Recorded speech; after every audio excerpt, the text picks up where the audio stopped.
Cette fois, je vais vous parler de l'évaluation annuelle elle-même. Dans une évaluation annuelle, il n'y a pas de formalisme particulier à respecter. Vous avez tous vos SIRH ou vos formulaires sur papier.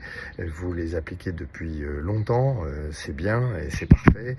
Il faut qu'il y ait une vraie discussion une fois par an avec le salarié et que vous puissiez effectivement avoir cette espèce de dialogue. On peut le faire plus souvent, mais enfin au moins une fois par an. Ce que je vous demande aujourd'hui, c'est un conseil vraiment important, c'est que vous ayez toujours une véritable franchise. Les propos lénifiants, gentils, mielleux, qui dégoulinent, où on dit que le salarié a bien travaillé, qu'il a atteint ses objectifs, etc. Si ce n'est pas vrai, c'est comme se tirer une balle dans les deux genoux.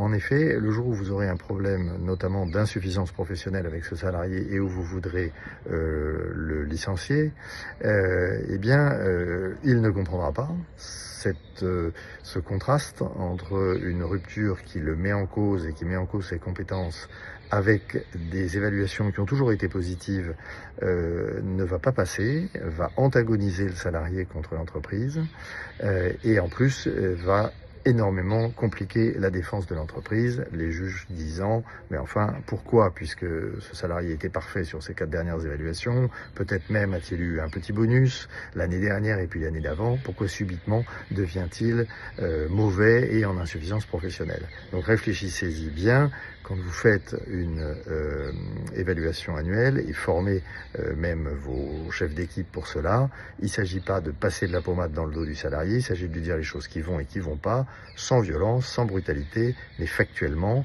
de manière à ce qu'on puisse éventuellement s'en servir contre lui, si il y a lieu un jour de mettre fin à son contrat de travail, et en tout cas qu'il comprenne les choses qu'il peut améliorer. Il faut de la cohérence, de la transparence, de la franchise, de l'honnêteté, pour tout dire, quelque chose qui a un peu disparu dans nos sociétés aujourd'hui, du courage.